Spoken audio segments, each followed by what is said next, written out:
This is the real battle of the titans. The monstrous 400mm 2.8 compared with the mighty 600mm f4 and the baby Jesus 800mm f5.6 FL.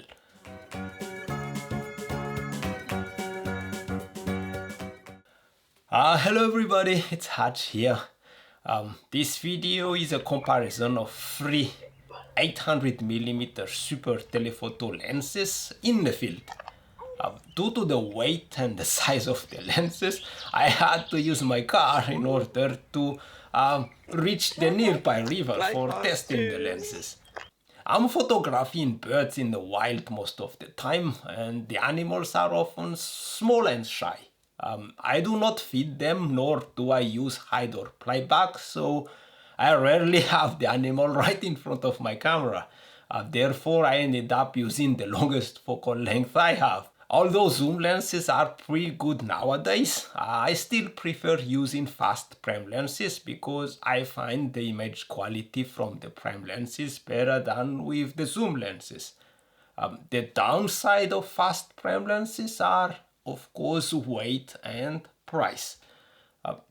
Yes, they are very expensive, especially if you buy them new, but for me, I only buy used lenses. In addition, thanks to the massive move to mirrorless system, the price of f-mount lenses dropped drastically. I don't really mind about the weight because I use tripod or a monopod all the time. Also, I do not chase the bird. I think the best way to photograph bird is to go to one place and wait for the animal to come rather than actively looking for them and then chasing them away. The lenses that I will compare here are the Nikon 400mm 2.8 G VR with the 2x teleconverter, the Nikon 600mm f4 non-VR version 2 with a 1.4 teleconverter, and the Nikon 800mm f5.6 FL. I use the lenses on the Nikon D850 and the Z9, of course then with an FTZ adapter. It's possible to lift any of those three lenses to the eye without support for a few seconds, but I would not call any of them handholdable. The reason is because photographing wildlife requires holding the lens steady, pointing at the subject for a certain period of time, maybe a couple of minutes or even hours. And with any of those three lenses, there is just no way of doing so without an appropriate support. Unfortunately, there's nothing here now. Can wait a little bit, but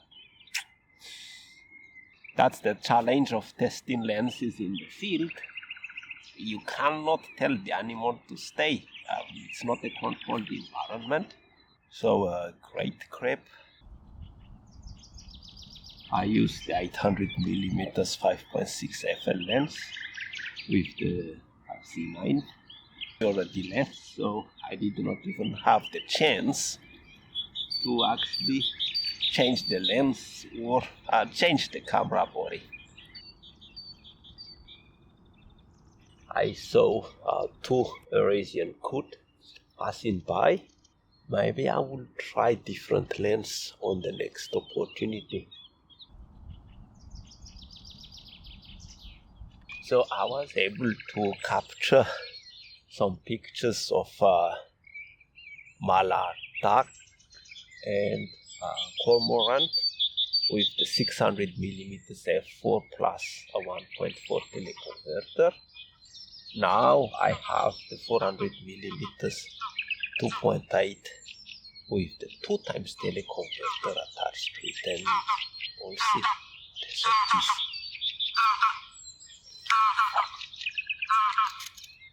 There was a geese flying by, tried to take pictures of it, and missed it the first time.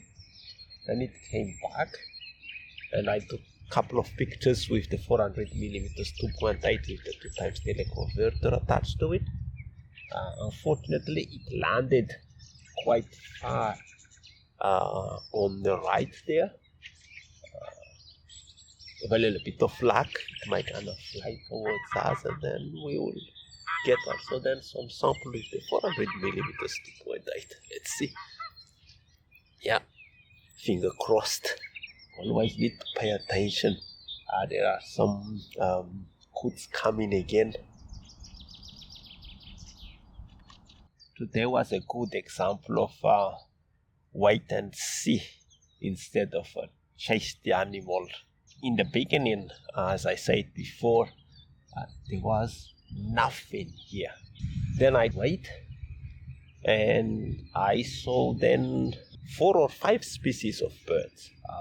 Was the last one I saw now is actually the geese, the mallard duck, the great cormorant, the great crab, and the Eurasian coot. So, oh yeah, and there was also the unfortunate great teeth.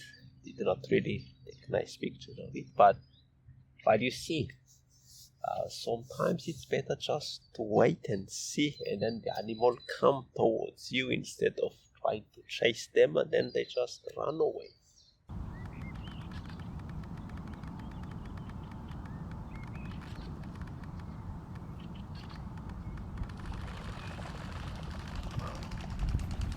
By the way, I was just waiting here, and then there come these 2 geese with lots of goslings with them, and I think that was the highlight of the day. Took pictures with the 400mm 2.8 with 2 times teleconverter, but also with the 800mm FL lens. So we will see then how that will compare. I think we are done here for today. I think I'm gonna go home now and then load the pictures in summary, the benefit of the 400mm 2.8 are the shorter minimum focusing distance, the 2.8 fast opening, and its versatility.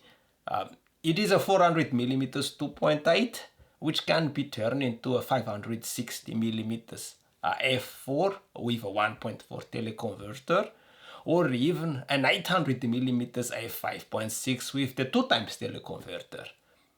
However, among the 3 lenses I tested here, the 400mm with 2 times teleconverter is the worst in terms of image sharpness, focus speed, and focus accuracy. At close distance, image sharpness is still pretty impressive, but for a subject at a greater distance, which is most likely the case if an 800mm lens is needed, the image is just too soft for my liking, and the focus speed and the focus accuracy are just frustrating, even with the Z9. The 600mm with the 1.4 teleconverter is pretty good in terms of image quality, focus speed, and focus accuracy. Actually, I could not tell the difference between the image taken with the 600mm f4 with 1.4 teleconverter and the image taken with the 800mm FL if I just view them in a full screen on my laptop. Finally, the 800mm FL lens is just amazing in terms of image sharpness, focus speed, and accuracy. It focuses as fast as any Nikon super telephoto lenses out there, and it also comes with a dedicated 1.25 teleconverter, which then turns the lens into a 1000mm f7.1 lens. The sharpness of this combo is still very good, even wide open. However, the focus speed and accuracy takes a hit a little bit, especially with the D850. My verdict is that in the wild, 400mm is too short for my normal use. The degradation of the image with the 2 times teleconverter is quite noticeable. One advantage of the 400mm 2.8 is also the minimum focusing distance.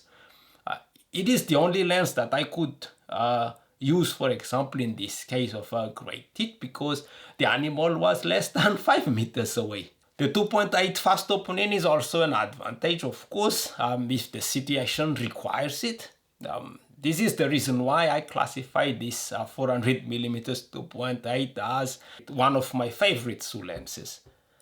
At 800mm focal length, nothing could beat the 800mm FL lens in terms of focus speed, accuracy, and image sharpness, which is not surprising. However, I'd say if I have to choose one, I would rather have the 600mm f4 rather than the 800mm f5.6 FL. I'm glad that I did not manage to sell it. With nowadays high-resolution cameras, it's possible to crop half of the image and still have a reasonable image size. However, one stop of flight could really make a difference once the ISO is boosted. The Z-mount 600mm f4 with integrated teleconverter would be my dream lens, of course, but it is just out of my budget. I heard that the 600mm f4 FL couples really well with the third generation of Nikon's teleconverter, and it's also a kilo lighter than my 600mm f4. So maybe at some point I might consider selling the 800mm and the 600mm and then get the 600mm f4 FL instead. We will see. Anyway, it was fun but not easy to compare those three super telephoto lenses. I consider myself very fortunate to have them, but I think that will also be the last time I bring all three of them to the field. I hope you liked the video, and until next time then, bye!